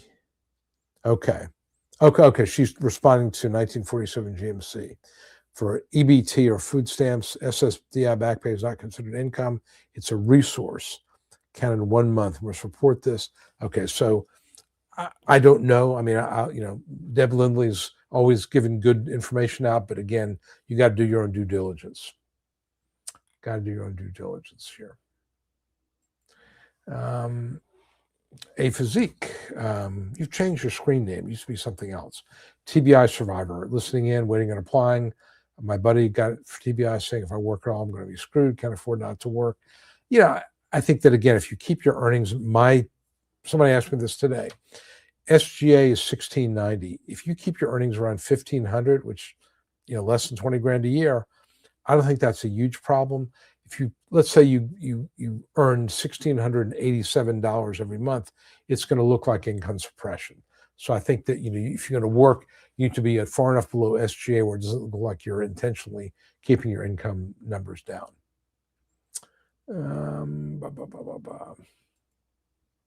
Judge Bernard was an unfavorable judge. Judge Groenveld Mezier, same office. My hearing rep is from Kentucky. Some judge retired that was lowest in the country. Open an ABLE account to put excess funds in. Law just changed. Does not affect Medicare. Yeah, I don't know much about ABLE accounts. I think that is something that can be used to protect your money from in an SSI case, but I don't know.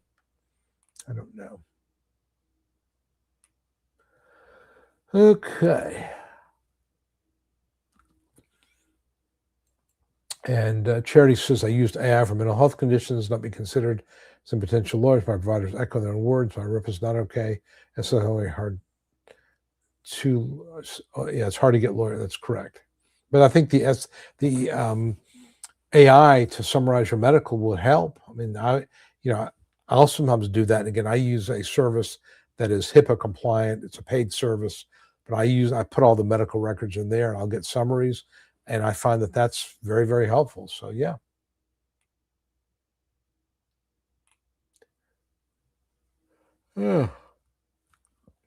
How long are CDRs taken? There's no specific answer to that. It just really depends. I mean, what I'm saying for short form is usually 2-3 months, long form 6 or 8 months. Thank you you're very welcome. You're very welcome. What happens if your representative retires? Well, I think if you're talking about your Social Security representative, you would want that attorney to waive fees and withdraw. It's a form 1696-SUP 2. That's what you're going to need to get another lawyer, because otherwise it's going to be hard to find another lawyer to take your case. A Physique says there's a lawsuit against nerve stimulators. Yeah, I think I did hear that. So spinal cord stimulators, I suspect I know there was one model that was causing damage to nerves. Maybe it was getting too powerful. I don't remember. But yeah, there have been a couple of them that have been recalled, and there have been a couple that have been subject to a lawsuit. Okay, Jeff Brown says a spinal cord stim blocks the nerve signals going to your brain. Helped a lot until it compromised due to a wreck. Now I'm going to get it replaced. Okay, so Jeff had a good experience with it, and I know some people do. Some people do. But like I said, I find that it tends to work for a while, then it tends to stop. SSI account said I had a hearing with an ALJ May 28th. Check today. It says ALJ has canceled your hearing. It could mean that you're going to get approved on the record. Could be that the ALJ is not available and they're going to put you back in the queue to be assigned to another ALJ. Initial approval at 61. I'm going to get CDR, probably not at 61.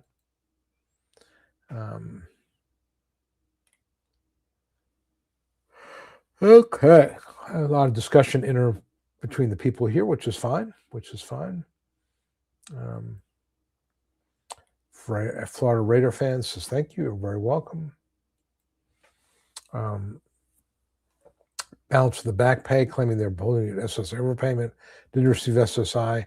Yeah, again, this might be where you get your congressperson, your senator involved, because maybe they're operating under false premises about what you were paid. And I think you need somebody to cut through the red tape and get all that information. I will tell you that I had a situation a couple of years ago where I literally went down to the Social Security office to talk to somebody to look at the paperwork for a client of mine. They were not real helpful. I'm just going to tell you. This is where a senator's office can be very helpful, I think. All right, Jennifer says, pay with lump sum or they take it off. They will take it off. They will send me a payment directly. They pay me directly. My pleasure. But yeah, they'll send me make a deposit to me directly.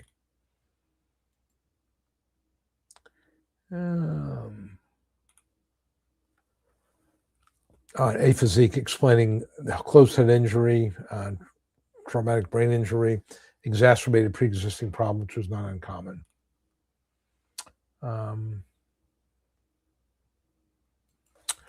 SGA, when you have an ALJ hearing, it's just the fifth step. It's can you do any kind of work? Vocational expert ALJ went through several scenarios, hypotheticals.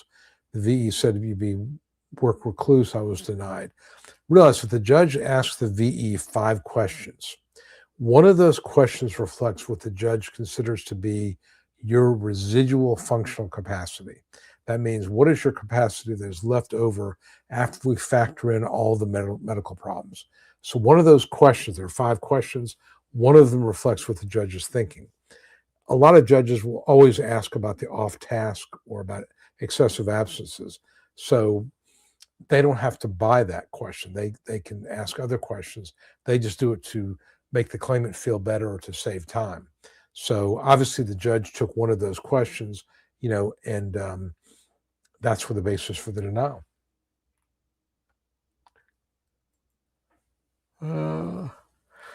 Deb, okay. Talk about the amount of money, what that you paid in. Yeah, there's something called a family max. There's a whole bunch of calculations, but general picture, they're going to pay you what you paid, not more than what you paid in. Yeah, I mean, I believe that you can. There's a pamphlet out there that says, traveling or moving abroad when on SSDI, and it'll explain it to you. I would just go to Google and look for that. Not a problem to travel, but you do need to obviously keep up with your medical treatment.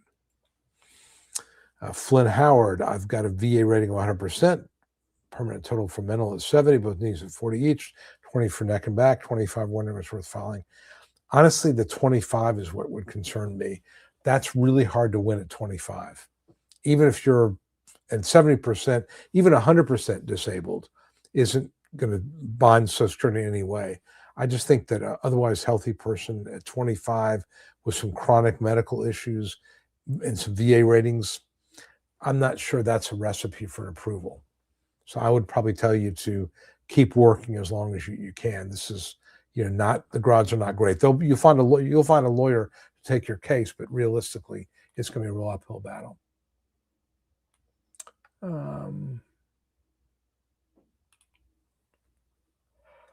KU Thunder, good evening. Hello, KU Thunder. Do you think I may be approved? Mark, again, I don't remember what your particular facts were. If I already answered that question, I can't find it, Mark, what your particular problem was. But, I may have already answered what my thought is. It just, I hate to get, when people say, am I going to get approved? The problem is, if I don't look at the medical record, it's kind of hard to tell, because people may tell me, oh, the record says this, the record says that. But, you got to look at the record, because it doesn't always say that. We talked about when the hearing showed up that it disappeared.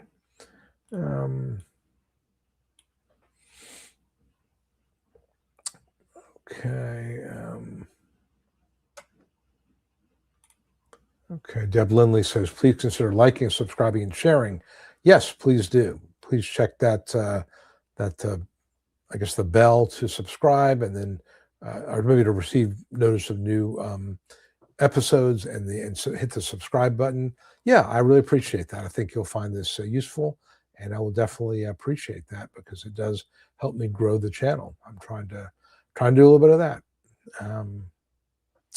Let's see. Here's going back to the case evaluation there. Okay. Have a phone hearing tomorrow. Big lyric. Payments for arthritis of the spine, hip and mental health depression. What are my chances? Again, without looking at the medical records, I can't tell you. I don't know how old you are. I don't know how severe the medical is. Can't really answer that question. Wish you the best, but I can't answer it. Fan Cave says, I wish SSA would recognize obstructive sleep apnea as a horrible incurable condition. These other conditions, but yeah, they just, for some reason, sleep apnea, they just sort of see as a mild, somewhat controllable condition. I don't know why, but I've never won a case purely on sleep apnea. No, I don't know anybody who has. I just don't think, I think it's really hard. Okay, I think we've already talked about the cancellation, which may mean you won, or it may mean that they just want to cancel the hearing and postpone it to another date.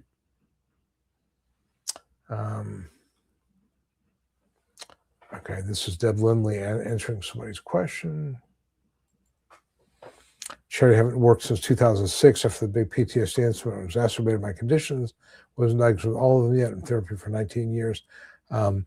Yeah, again, SSI is going to be hard to find a lawyer. And, PTSD is one of these things where it exists. It can be really, really severe, but it's tough to prove, very tough to prove. Okay. Been applying since 2016. People in Congress are multimillionaires, salaries earn $200,000 a year. That is kind of interesting, isn't it? Mostly out of touch. Yeah, I mean, there are some that are in there for the good. I mean, but a lot of them, they get there once they're there for 20 years. How do you stay in touch? You're basically, you have gold-plated health care, you have income for life. People are bowing and scraping. Whenever you can speak, you can sign your name on a letter and get free postage. I mean, it's a nice life. You can get it. That's why they like to stay. And if you quit, you can become a lobbyist and make twice the money. But it is interesting how someone who's making $200,000 a year becomes a multimillionaire in 3 or 4 years. It's amazing stock. There have been examples of people that were, trading stocks that had never traded before, making tons of money. Well, obviously there's insider information going on, but that's just part of the corruption. Okay. Uncle Sam says, on the record since December 10th, 58 years old. I'm not sure if there's a question there or what. About 2 months into recon, we'll have to fill out a function form again. Didn't CE doctor first time. Will you get a CE? It depends on the adjudicator, what they want to do. Will they ask you to fill out a form again? Probably. Yep. Able accounts, and again, I don't know anything about them, so I'm not going to make any comment there. You're a government representative, you're asking a question. I don't remember what the question was.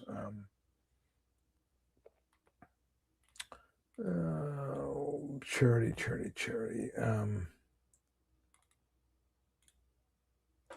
I can't find your question. Okay, I'm sorry, I just can't find the question. I got a lot of them in here. What is a caddy waiver? I think this is form. Let's see.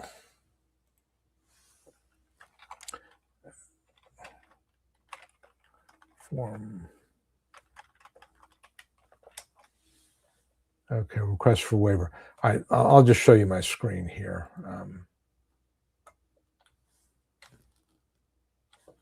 Let's get the first page of the form. So you can file an SSA 632,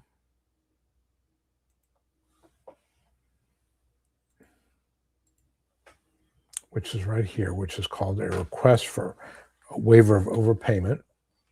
And you basically give it your information here, explain why the overpayment was not my fault, can't afford it, overpayment is unfair, and you can ask them to waive it, partial or full. They don't have to, but that's a good first step.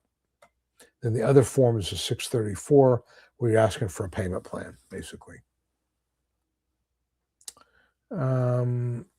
Do I know if posting political content online on Facebook triggers reviews? If you don't support the current administration or post videos that question the elites, thanks. I've never heard that. That being said, if I was on disability, I would probably keep my head down. Look, I'll give you an example. This happened years and years ago. Not exactly on point, but I'll tell you what happened. I had a client who had been in the federal government in a fairly, I don't know how I'm going to put this, a fairly public position, and one where he was interacting with a lot of people. And there were a lot of people that did what he did. It was kind of like a community. I'll just put it that way. There was like people that did the same sort of work as this gentleman did, and they all kind of felt like it's sort of us against the world, federal government employees. And he decided at one point that he felt that the people that they were dealing with, which was a certain demographic, okay, were not getting a fair shake. And so he became very outspoken against his agency. He wrote letters. He testified before Congress. He had a blog. He was very outspoken that his agency was treating people unfairly. He came to me and applied for disability. He had he had some PTSD issues because of some of the flack he faced after going public with his position, and he had some other medical problems and things like that. Got him approved. Well, somebody found out about it in his former agency, and they were not real happy about it. And they wrote a letter to the Office of Inspector General and said, this gentleman is doing work. He was, posting on a blog. He was doing videos. He was doing all this kind of stuff. They're saying, I don't know what he was approved for, but he's doing all these things. And he's giving speeches, and he's this, that, and the other. And they reviewed him, and they cut him off. They actually had another hearing, and the judge says, what are you doing, all these things? And he tried to deny it. It was my brother. It was my this. I'm not doing the blog. But judge didn't buy any of it and cut him off. My point is simply that if you are, on disability and you're concerned about reviews, and you know that there's no privacy, and you know that, things that you say or do maybe are going to be, identified by one of the parties or somebody in government, I would tell you keep a low profile. You may feel that's, that who am I to tell you not to engage in your civic right to protest or to, argue your position. I'm not going to tell you you can't do it. I'm just saying, if you believe that, you could be targeted because of your political beliefs, then I would tell you to keep a low profile. What's more important to you? Keeping the money flowing or, arguing your position. And it's hard because, if you're passionate about something and you want to let people know or be out there supporting them, do you make yourself a public figure and then, run the risk that somebody makes a phone call? I've not seen anything specifically that says that there's retaliation, but, nowadays it's not real hard to find out who people are and what's going on. So anyway, enough said about that. I don't want to sound so conspiratorial, but, I've always been a big believer in just, keeping a fairly low profile, nobody's business, what you do, where your money comes from. If you're on disability, it's just really nobody's business. And, there's nosy neighbors, there's vindictive ex-spouses, there's vindictive ex-employees or friends, ex-friends. Why deal with it? Just keep your head down. Charity says, thank you so much. Yes, my pleasure. Big Lyricist 44. Again, I don't have enough information to tell you whether you're going to win or not. Sleep apnea. This is the fellow with sleep apnea. I kind of think the day before is a little late, but it's not the end of the world. Again, you want to focus on the things like I talked about with the central sleep apnea, the things that impact your functioning. What are those things? And really focus on those.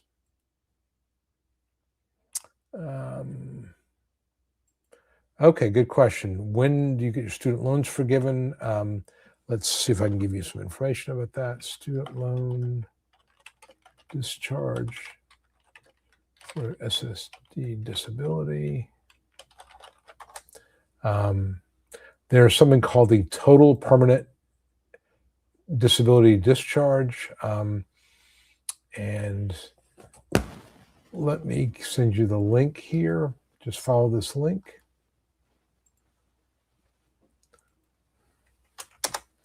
And fill out the form and see what happens.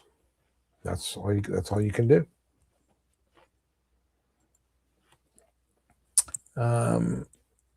Okay, my first review is 3 or 4 years after approval. Just passed the CDR 3 months ago. Is it likely my second review will be more than 2 years out?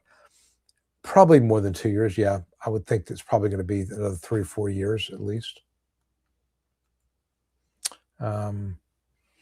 Okay, so Mark says, doctors say you shouldn't drive. Let me close this here. Stay in bed, sleep studies. Central. Again, this is what this is the medical part. What is the practical part? Well, I'm saying I've never won one with sleep apnea as the primary issue. And generally what I see is obstructive sleep apnea, not central sleep apnea. So I just think that you're going to need, a doctor sort of translate the medical into vocational limitations. Maybe there's something else going on as well.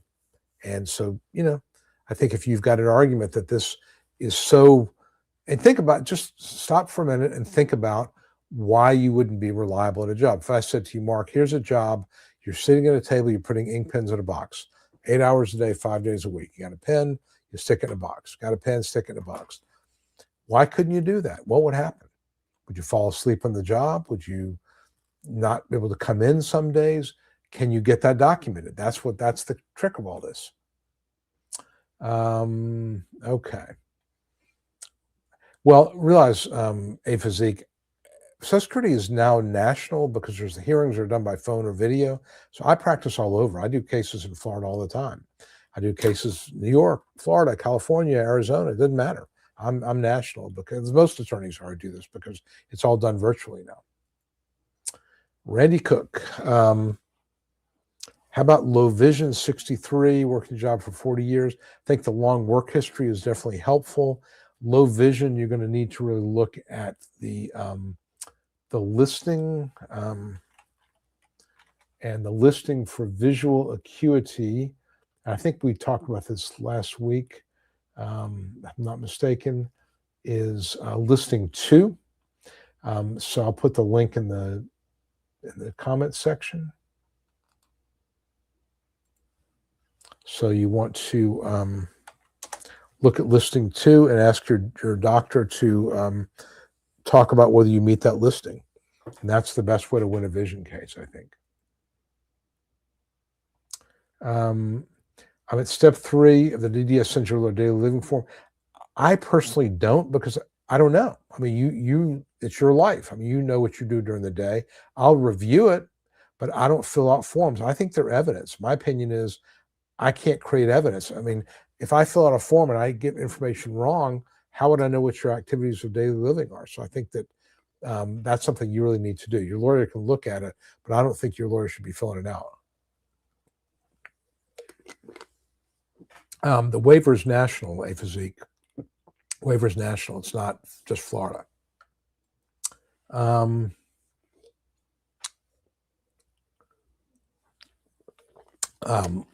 Lost to HOTS.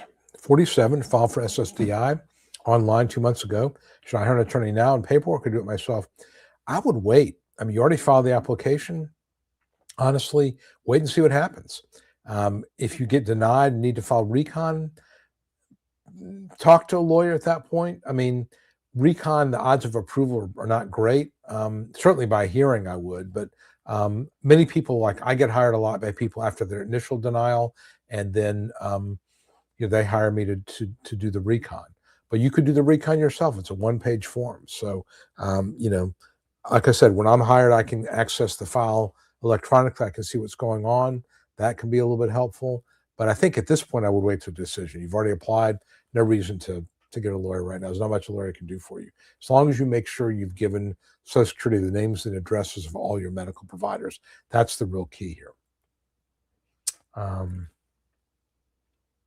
Okay, and Deb is offering some good information to Mark. Okay, how long should it take to hear from my hearing with Judge Dale? Attorney congratulated me after we think we won, didn't question the V except the RFC. Judge Dale's a very good judge. I had him a couple weeks ago. I've had him several times.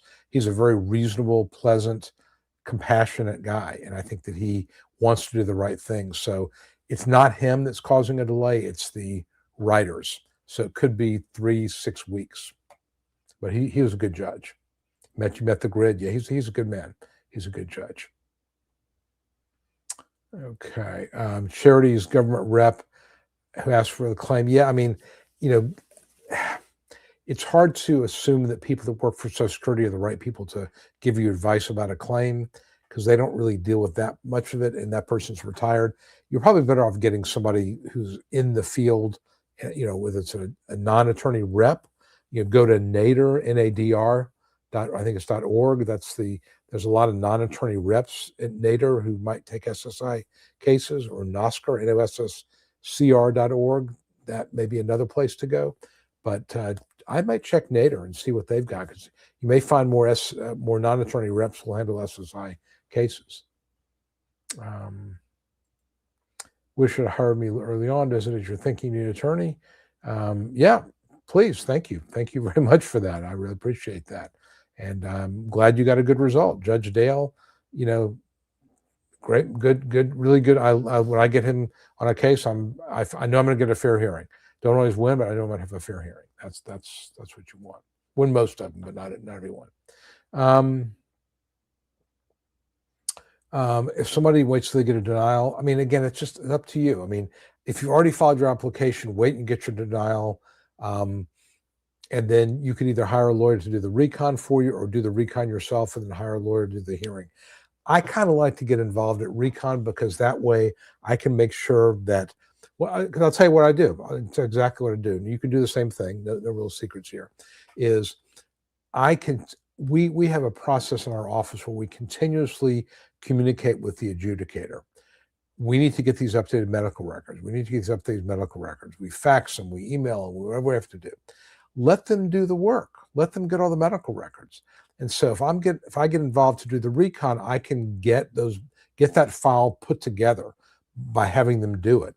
The thing that you run into if you do it on your own and the file's not put together, now you're at the hearing stage. You get a lawyer, now your lawyer's got to go back and try to get all those medical records in.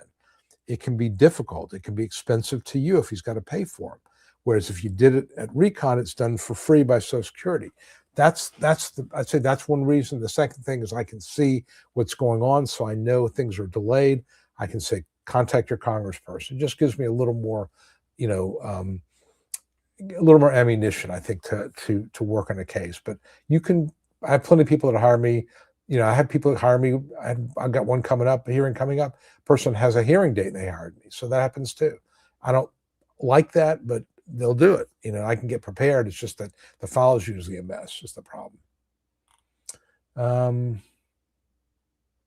Does the person who now has his seat, okay, that was the question about your situation. Yeah, I mean, again, if you're dealing with somebody in Social Security and they retire, the person that replaced them, are they going to be able to be the same help? Probably not. They're not going to know. Yeah, so that's Lucky Southern. Yeah, that's kind of my thought. I mean, I wouldn't go quite that far. But yeah, I mean, realize when you make comments online, Facebook, Twitter, whatever, most of the time you're talking to echo chamber people that follow you, that believe what you believe. And it may make you feel good about getting your word out there, but is it going to really change anything? And again, I realize that it's very American to protest thing. I know we're having this whole thing in Minnesota. People are protesting ICE, pro or con or whatever. I just think that if you're getting government benefits and you're concerned that you may be retaliated against because of your positions, I hate to say, that you shouldn't exercise your right to free speech, but, got to make a decision.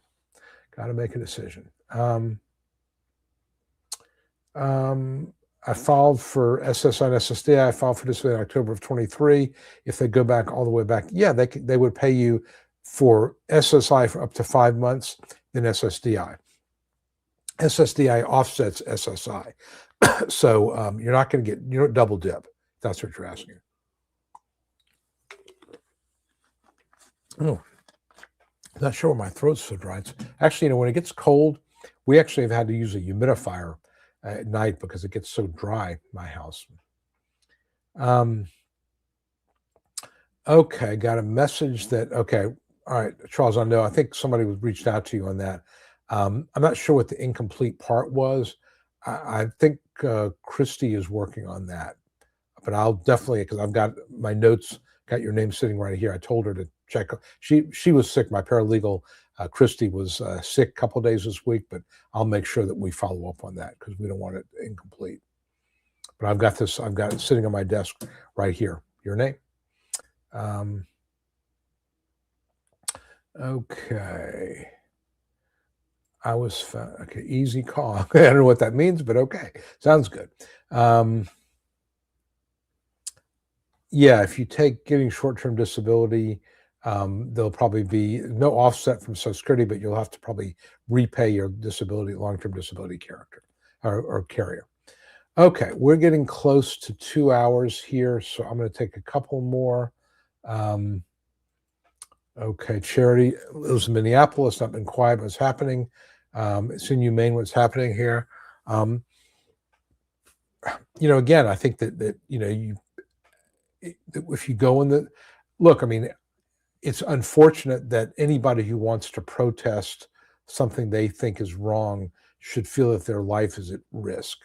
Even there's a conservative commentator here in Atlanta who said, Eric Erickson, who's syndicated elsewhere, I know he's on the radio, and he's conservative. He goes, I saw that video. He goes, it was wrong. It was wrong. He goes, and I know there's some questions about the guy's gun, whether it was, it went off and that somebody at ICE thought he was being shot at or whatever. But yeah, you're a federal law enforcement of whatever you're doing. You can't start shooting people. That's a bit of a problem. So I hear you. Okay. Mark says, thank you for your advice. My pleasure. Good evening. If you get your back paid, you have to spend. No, just try to put some away for down the road. Thank you much about Judge Dale. Yes, he is kind and fair. He very much is. Can you hire a lawyer to replace your free rep? Yes, you can.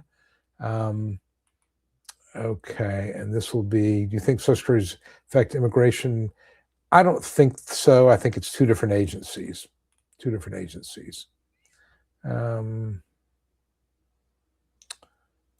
Okay, my wife says 454 BK form, isn't that the CDR, I think?